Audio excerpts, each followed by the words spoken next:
The Great Hall of the Galactic Council was the largest structure ever built by any species in the known universe. It floated in the void between three stars, powered by technology so old that no one remembered who had created it. 12 species sat in judgment that day, their representatives arranged in a perfect circle around the accused. Humanity stood alone in the center. Admiral kept his back straight and his face empty of emotion. He was 63 years old. He had served in the human fleet for 40 years. He had seen battles and negotiations, victories and defeats, but he had never seen anything like this. The representative rose from its seat. It was tall and thin, with skin like polished silver and eyes that glowed with cold blue light. They were the oldest members of the council. They had been traveling between stars when humans still lived in caves.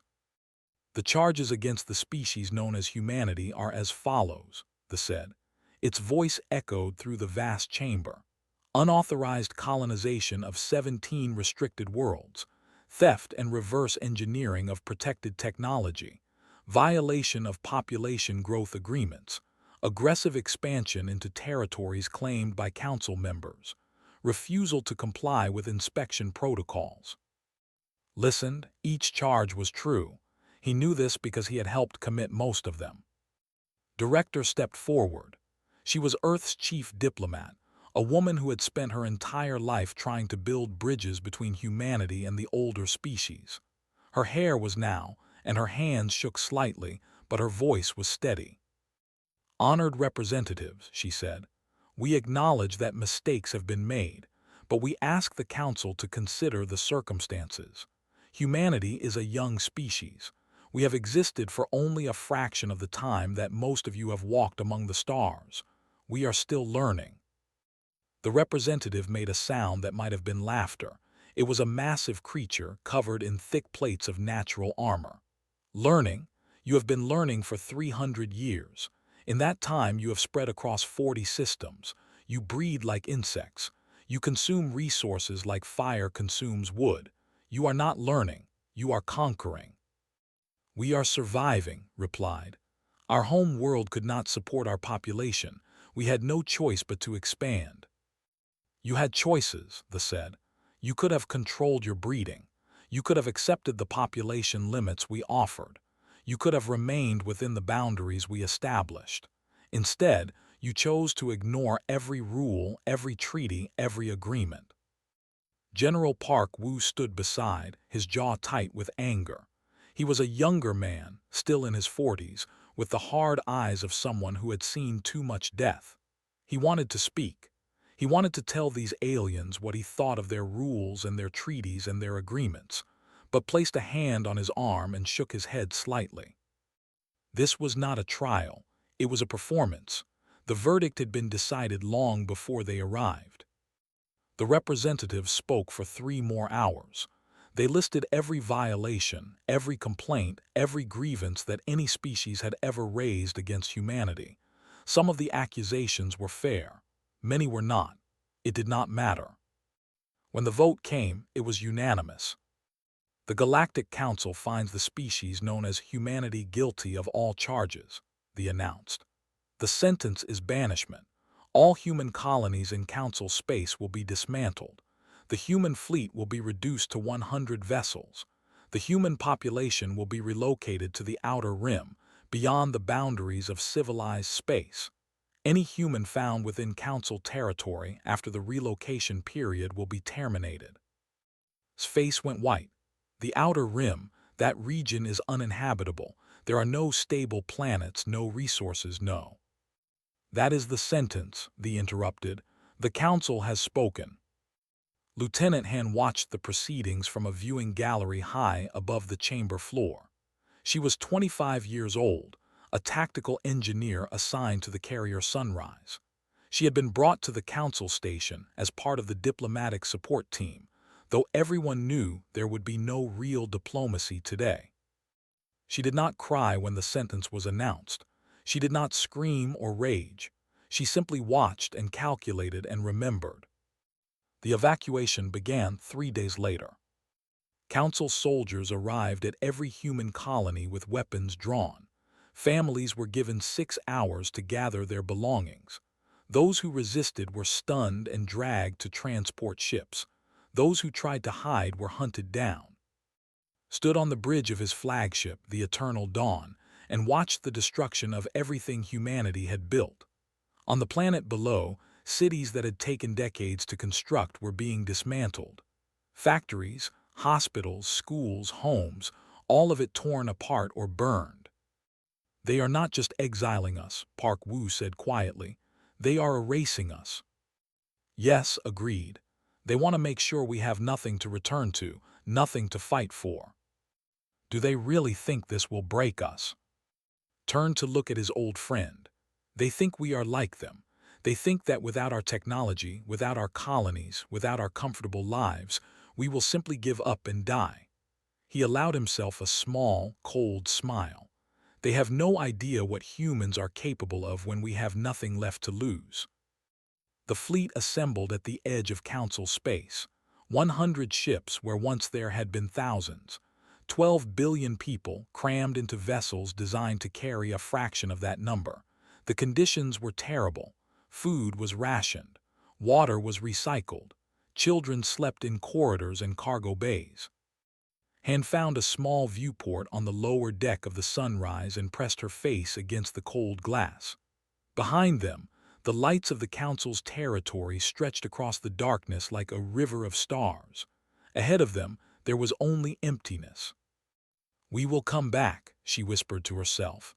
"We will come back and they will regret what they have done." Supreme Chancellor No, the elected leader of what remained of human civilization, addressed the fleet on the 3rd day of their journey into exile. She was a woman in her 50s, with a face that showed the weight of impossible decisions. She had been a teacher before she entered politics. She had never wanted power, but now the survival of her entire species rested on her shoulders. "My fellow humans," she said, her voice broadcast to every ship in the fleet. "We have been judged by those who fear us. We have been sentenced by those who do not understand us. We have been cast out into the darkness, expected to wither and die." She paused, and when she spoke again, her voice was harder. "They do not know us. They do not know that we were born in darkness, on a small planet orbiting an ordinary star. They do not know that we survived ice ages and plagues, wars and disasters that would have destroyed lesser species. They do not know that we have always been at our strongest when we have been pushed to the edge of extinction." On every ship, humans stopped what they were doing and listened. Children looked up at speakers. Soldiers stood at attention. Scientists put down their instruments. Everyone heard. "The outer rim is not our grave," No continued. "It is our cradle. We will build there. We will grow there. We will become something greater than we ever were before. And one day we will return, not as refugees, not as criminals, but as a power that the galaxy has never seen." She raised her fist. "They tried to end us. They have only made us begin." The fleet flew on into the darkness, carrying the last of humanity toward an uncertain future. Behind them, the Council celebrated their victory and forgot about the primitives they had banished to die. It was the worst mistake they would ever make. The outer rim was worse than anyone had imagined. The fleet arrived after 6 months of travel to find a region of space that seemed designed to kill them. Radiation storms swept through the void without warning. The few planets they found were either frozen solid or burning hot. There were no habitable worlds. There were barely any resources. In the first year, 2 million people died. Governor Shin stood on the surface of a frozen moon and watched his workers dig into the ice. They had no heavy equipment left. Most of it had been taken by the Council during the evacuation. They had pickaxes and shovels and their own frozen hands. "We need to go deeper," he told his foreman, a man named whose fingers had turned black from frostbite. "The ice shelters us from the radiation, but we need to reach the rock beneath. That is where we will build." "The people are exhausted," replied. "They are hungry, they are losing hope." Then we will give them hope, Shin said. He picked up a shovel and began to dig alongside his workers. We will dig until we find it. They called the settlement New Dawn. It was a bitter joke at first. There was no dawn on this frozen rock, only endless twilight. But the name stuck, and slowly, impossibly, the settlement began to grow. Dr. Myra worked in a laboratory that had once been a storage closet. Her equipment was salvaged from broken machines. Her test subjects were whatever organisms she could find or create. She was trying to develop crops that could grow in radiation, in darkness, in conditions that should have killed any living thing. She failed 117 times. On her 118th attempt, she succeeded. The first crop was a simple algae, modified to absorb radiation instead of sunlight. It grew in tanks of recycled water, producing a thick green paste that tasted terrible but contained everything a human body needed to survive. Within a year, every settlement in the outer rim was growing Myra algae. "You saved us," Governor Shin told her when he visited her laboratory. "I bought us time," she corrected him. "We cannot live on algae forever. We need real food, real soil, real sunlight. We need to find a way to make this wasteland into a home." The answer came from an unexpected place. Professor Ho was an archaeologist. Before the Exile, he had spent his career studying ancient ruins on worlds that the Council claimed had always been empty. He had never believed them. He had always suspected that the galaxy held secrets the Council did not want anyone to find. In the third year of Exile, he found proof. A survey team discovered strange structures on a dead planet at the edge of explored space. They were not natural formations. They were buildings, machines, artifacts left behind by a civilization that had vanished long before the Council existed. Ho led the first expedition into what they called the Precursor Citadel. "These markings," he said, running his fingers over symbols carved into walls of black stone. "They are older than anything the Council has ever shown us, millions of years older, maybe tens of millions." "Can you read them?" asked Lieutenant Han, who had been assigned to provide security for the expedition. "Not yet, but I will learn." It took Ho and his team 2 years to decode the precursor language. What they found changed everything. The precursors had mastered technologies that the Council could not even imagine. They had built ships that could cross the galaxy in days instead of months. They had created power sources that drew energy from the fabric of space itself. They had discovered secrets of physics that modern science said were impossible. And they had left it all behind. "Why?" Han asked when Ho showed her the translation of a precursor text. "Why would they abandon all of this?" "They did not abandon it," Ho said quietly. "They hid it. Look at this passage. They knew that other species would rise after them. They knew that some of those species would be dangerous, would use technology to conquer and destroy. So they hid their greatest achievements in the places where no one would look, the wastelands, the dead zones, the regions that everyone else had written off as worthless." Han stared at him, like the Outer Rim. "Exactly like the Outer Rim. The Council sent us here to die. Instead, they sent us to the greatest treasure in the galaxy." Admiral was 70 years old when the first precursor-enhanced ship was completed. He had spent the last decade overseeing the construction of a new fleet, one built not on Council designs, but on human ingenuity combined with ancient knowledge. The ship was called the Rising Sun. It was smaller than a Council battleship but faster, stronger, and more advanced in ways that the Council could not comprehend. Sat in the command chair as the ship made its first test flight. The stars blurred around them as they accelerated to speeds that should have been impossible. "How does it feel?" asked Captain O-Jin, the young officer who would eventually command the new fleet. "It feels like revenge," replied. Back on New Dawn, Supreme Chancellor No met with her advisors to discuss the future. She was older now, her hair completely white, but her mind was as sharp as ever. "We have survived," she told them. "We have found technology that gives us an advantage. The question now is what we do with it." "We strike back," said General Park Woo, who had spent the exile years training a new generation of soldiers. "We take back what was stolen from us." "And become what?" No asked. "Another empire built on conquest, another council that rules through fear." "Then what do you suggest?" "I suggest we become something better. The precursors hid their technology because they feared what conquerors would do with it. We will prove that their fear was misplaced. We will use this power not to dominate but to liberate." Dr. Myra, now the head of the Human Science Council, supported this view. "We are not the only species suffering under the Council's rule. There are others, dozens of them, who have been exploited and oppressed for centuries. If we free them, if we give them a choice, they will join us willingly." "An alliance instead of an empire," said Governor Shin, who now administered a network of settlements across the Outer Rim. "A union of the forgotten." No nodded. "The Council cast us out because they feared our growth.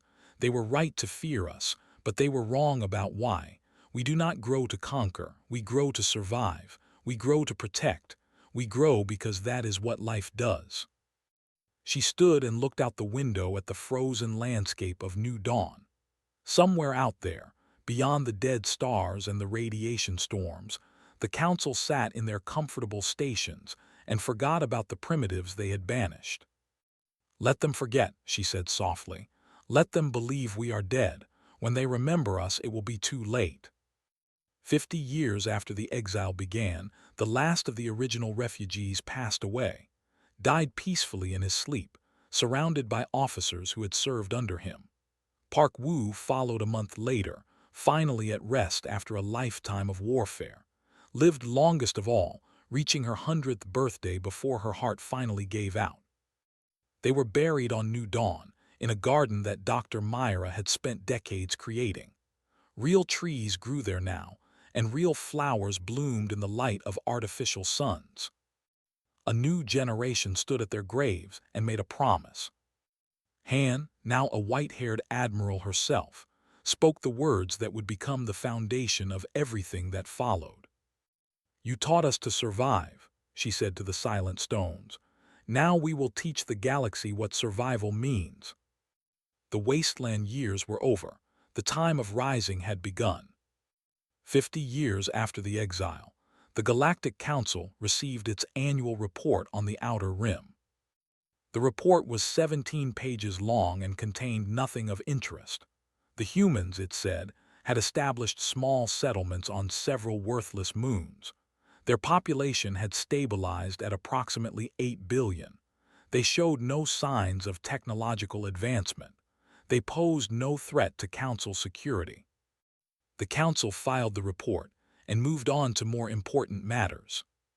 They did not know that every word in the report was a lie. Fleet Commander Oh-jin stood on the bridge of the Titan-class dreadnought Thunder of Dawn and watched as another warship rolled off the construction lines. It was the 300th such ship built this year alone. The Council thought humanity had 100 vessels. The truth was closer to 3,000. "Beautiful, is she not?" said his executive officer, Commander Bay. "She is a weapon," Oh-jin replied. "Weapons are not beautiful, they are necessary. The Council has no idea what we have built here." That is the point. The moment they discover the truth, everything changes. We must be ready before that moment comes. Oh-jin was the grandson of refugees. His grandmother had died in the first year of exile, killed by a radiation storm that swept through an unshielded transport. His mother had grown up in the underground tunnels of New Dawn, eating algae paste and dreaming of stars she had never seen. His father had been a miner who worked 18-hour shifts to extract the metals needed for the first generation of new ships. Oh-jin had been born for war, but he did not want war. He wanted something harder to achieve. He wanted justice. In a diplomatic station hidden in the void between dead stars, Ambassador Ara met with representatives of the Trade Collective. They were a species of natural merchants. They had once controlled trade routes across half the galaxy. Then the Council had decided that their influence was too great, and new regulations had pushed them to the margins of economic life. Now they survived by running illegal cargo through unpatrolled space. "You are asking us to commit treason," said the representative, a being named who had 3 eyes and skin that changed color with its mood. Currently, its skin was a worried shade of yellow. "I am asking you to choose your future," Ara replied. "The Council has taken everything from you, your trade routes, your wealth, your dignity. We are offering you a chance to take it back." "And what do the humans want in return?" "Alliance, friendship, the knowledge that when the day comes you will stand with us instead of against us." Skin shifted to a thoughtful purple. "You speak as if victory is certain. The Council has ruled for 10,000 years. Their fleets are vast. Their technology is advanced. What makes you think a species that was exiled to die in the Outer Rim can defeat them?" Ara smiled and pressed a button on the table between them. A hologram appeared, showing a human warship unlike anything the Council had ever built. "This is a Titan-class dreadnought," she said. "It is powered by technology recovered from precursor ruins. It can travel faster than any Council vessel. Its weapons can penetrate any known shield. We have 3,000 of them, and we are building more every day." Skin turned white with shock. "The precursors, those are myths, stories told to frighten children." "They were real, and they left their secrets in the places where the Council never looked, the wastelands, the dead zones, the Outer Rim."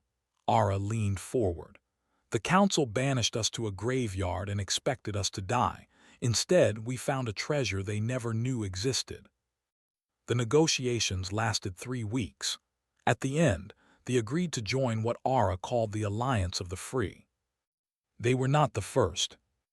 In the decades since the Exile, Ambassador Ara and her team had made contact with 37 species that had suffered under Council rule. The Whos had been stripped of resources to feed Council factories. The telepaths who had been persecuted and nearly exterminated because the Council feared their abilities.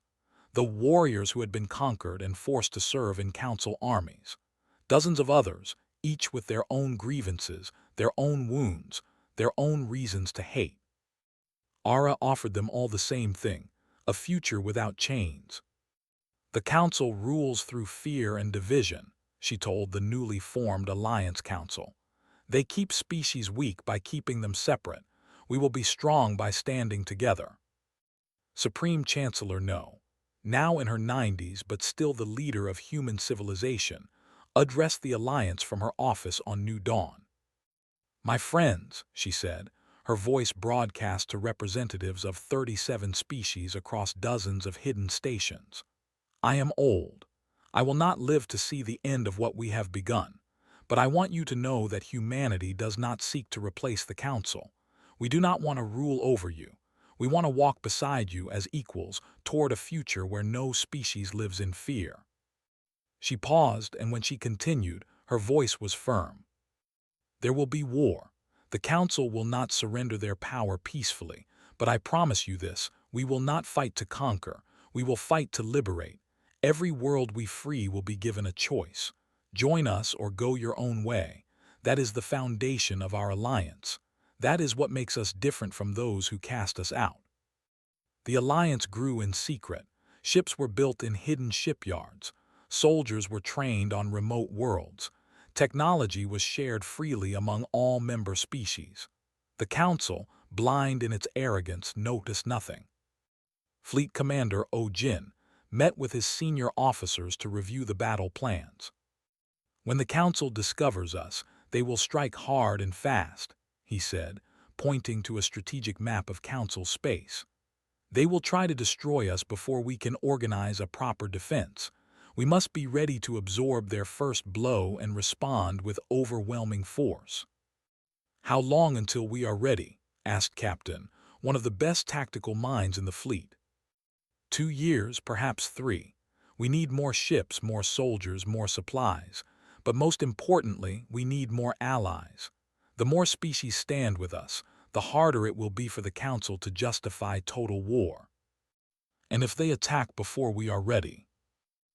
Jin's face hardened. Then we fight with what we have. We may lose, but we will make them pay such a price that they will think twice before attacking again. On a distant moon, Dr. Myra, now ancient and frail, oversaw the final stages of a project she had begun decades ago. Using precursor biotechnology, her team had developed a way to terraform dead worlds, to create life where none had existed before. "This is our greatest weapon," she told her assistant, a young scientist named Lee. "Not our ships, not our soldiers, this.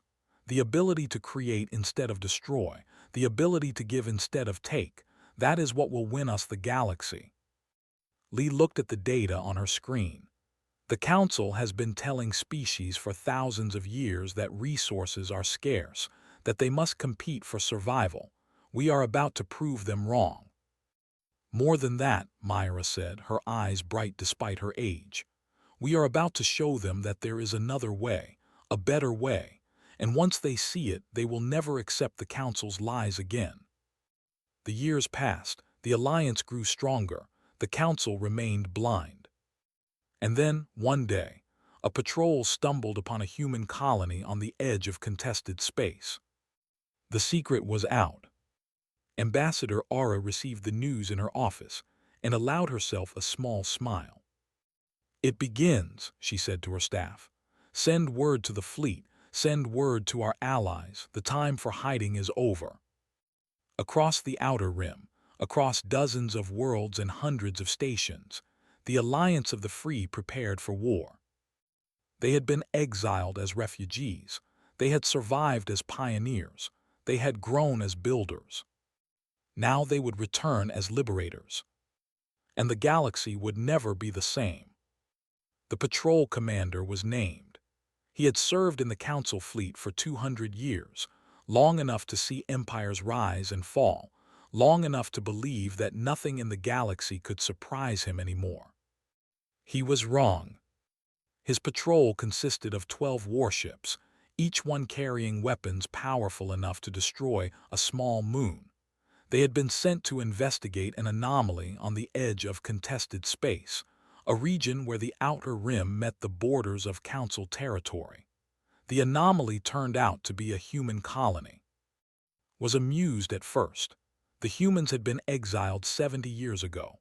By all reports, they were barely surviving on frozen rocks and radiation-blasted wastelands.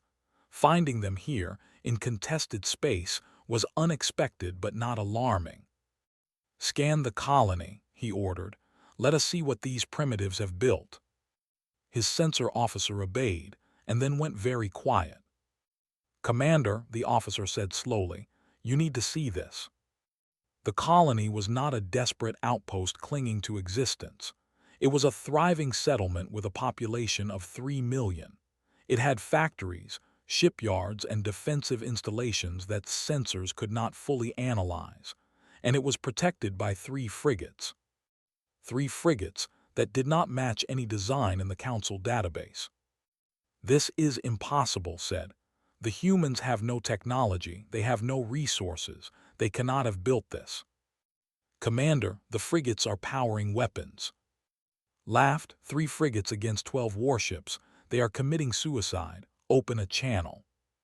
The face that appeared on his screen belonged to a human female with hair and hard eyes. She wore a uniform that did not recognize. "Patrol," she said. "I am captain of the Human Defense Force. You have entered sovereign human territory. Turn around and leave. This is your only warning."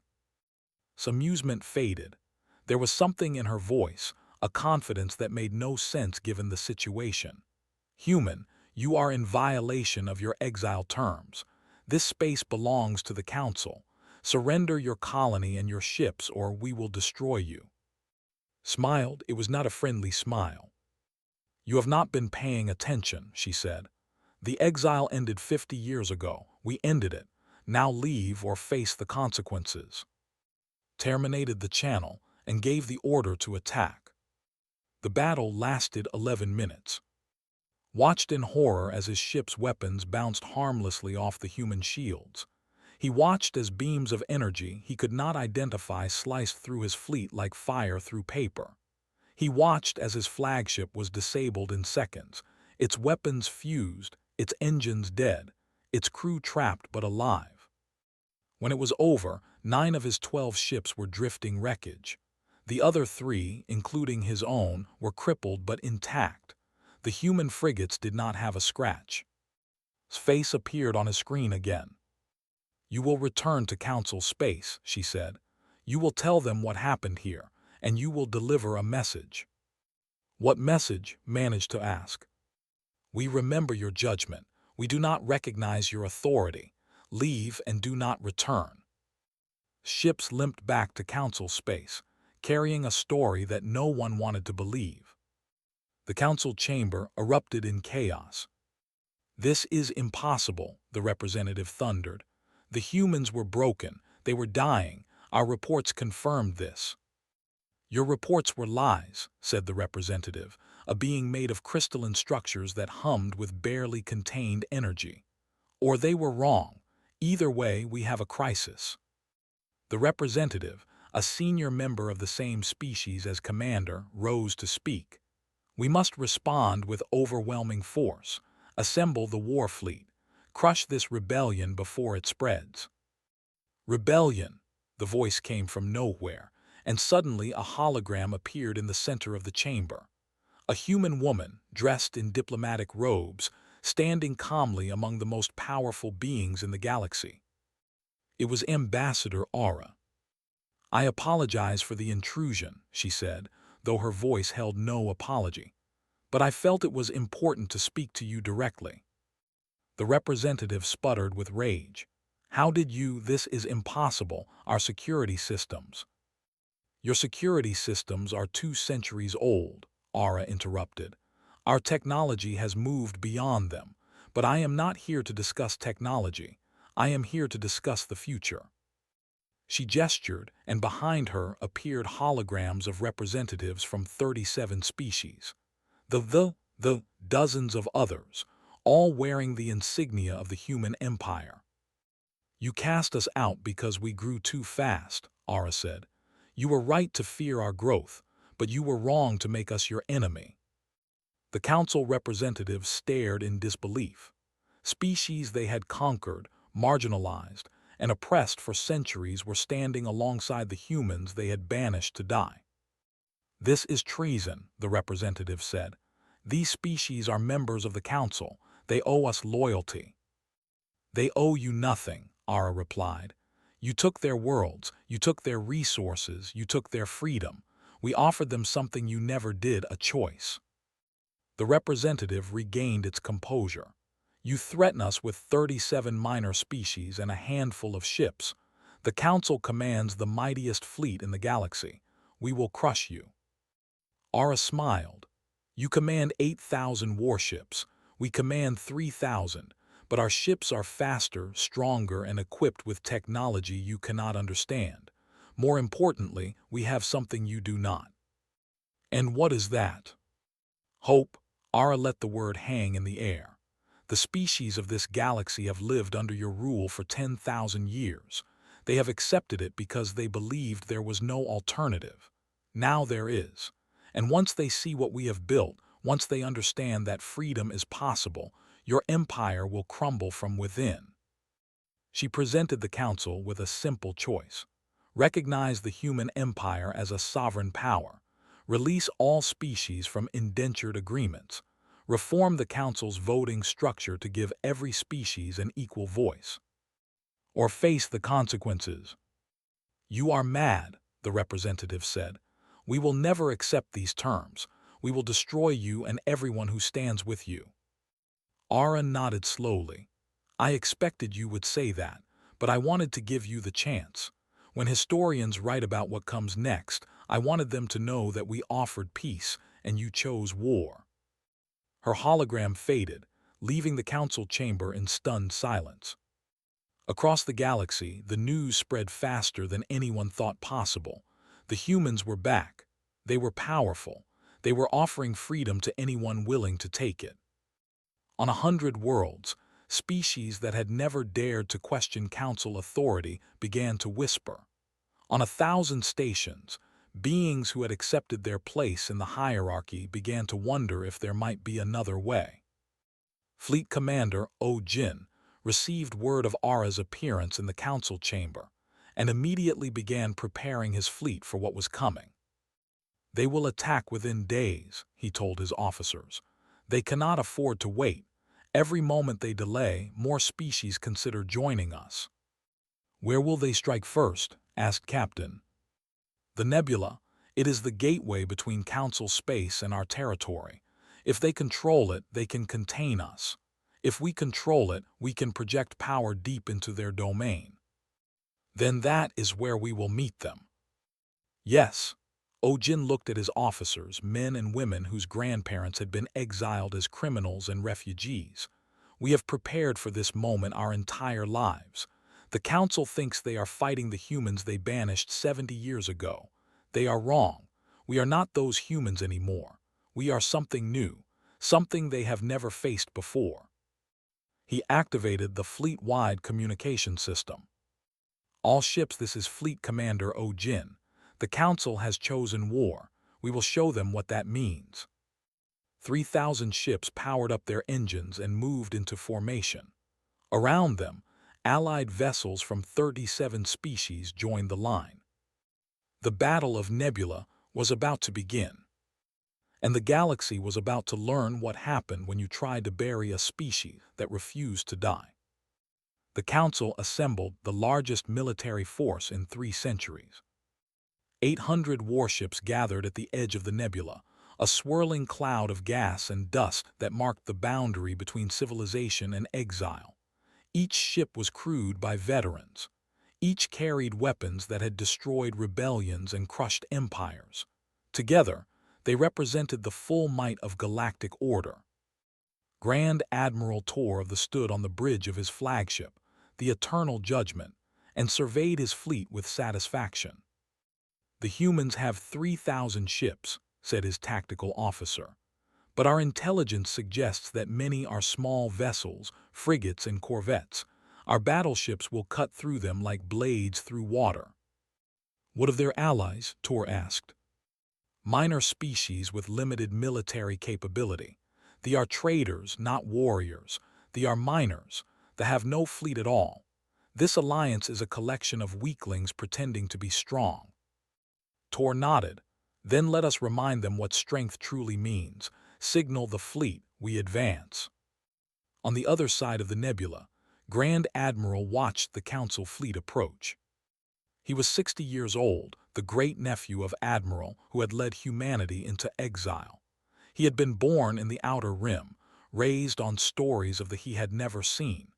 He had trained his entire life for this moment.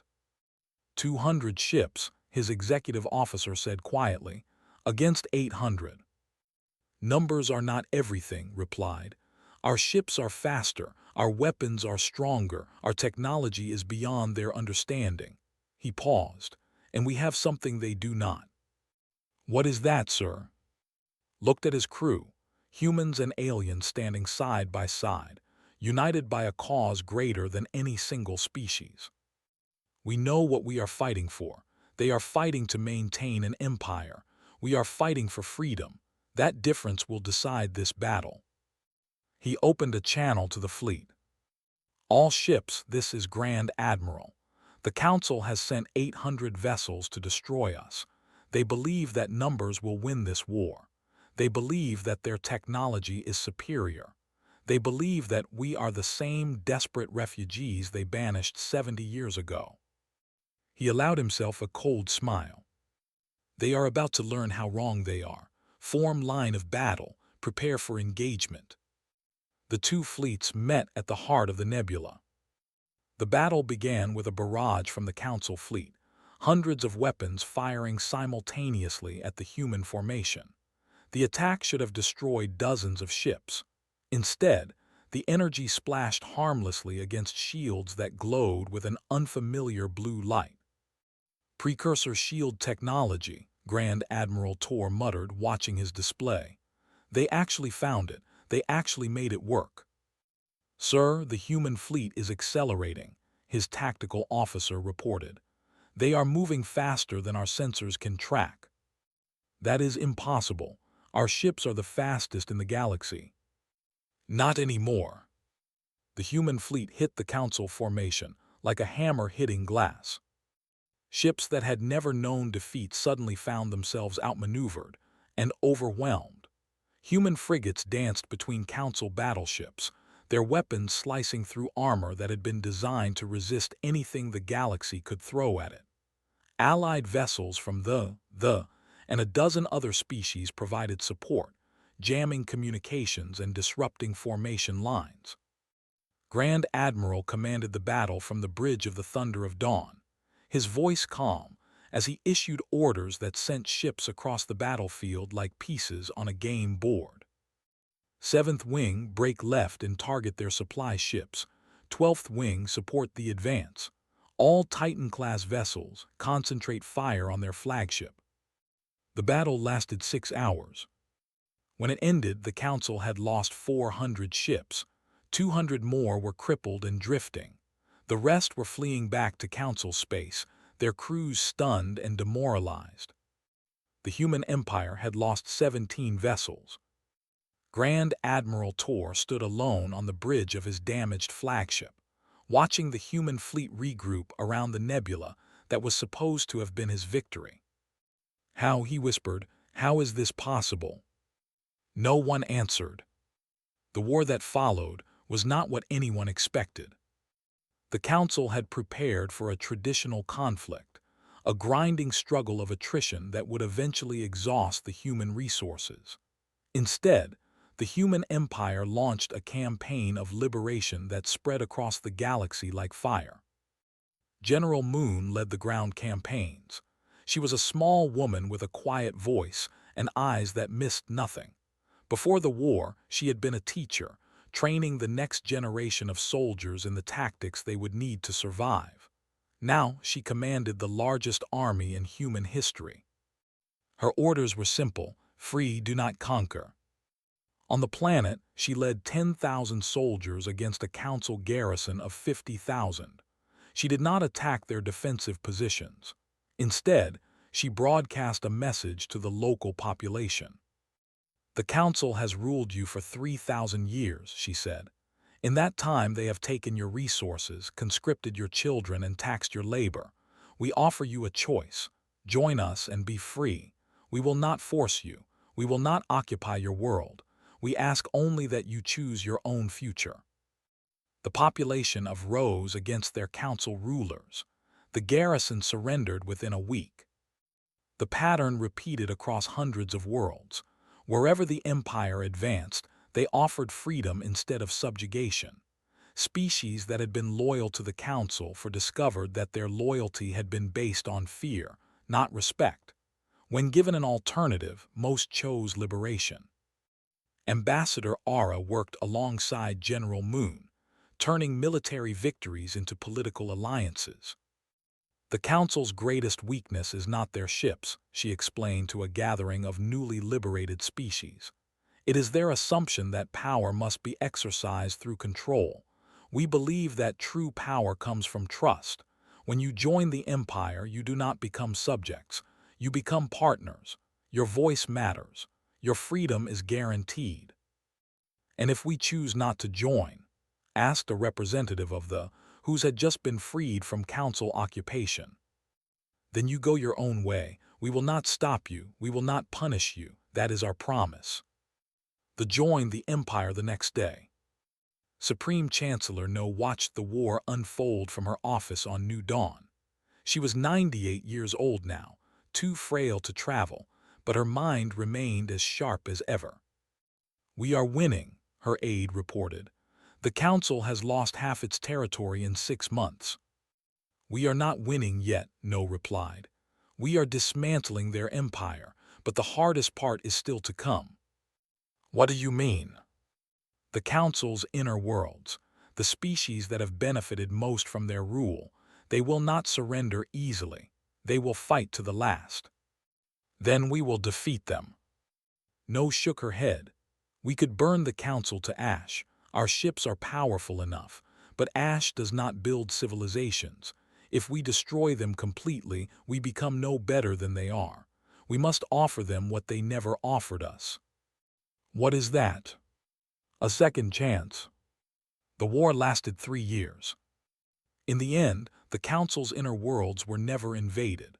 Instead, they were surrounded, isolated, and given time to watch as their former subjects thrived under Imperial protection. One by one, Council species began to negotiate. They were first, their leaders recognizing that continued resistance was futile. The followed, then dozens of others. Even some factions broke away, unable to stomach the endless losses in defense of an empire that was clearly doomed. Grand Admiral accepted the surrender of the final Council fleet at the Battle of Prime. The enemy admiral, a named who had lost 3 brothers in the war, handed over his command staff with dignity. "You have won," said. "What will you do with us?" "Nothing," replied. "You are free to go home, your worlds will not be occupied, your people will not be punished. We ask only that you stop fighting." Stared at him. "You are serious." "I am. The war is over. What comes next is up to you."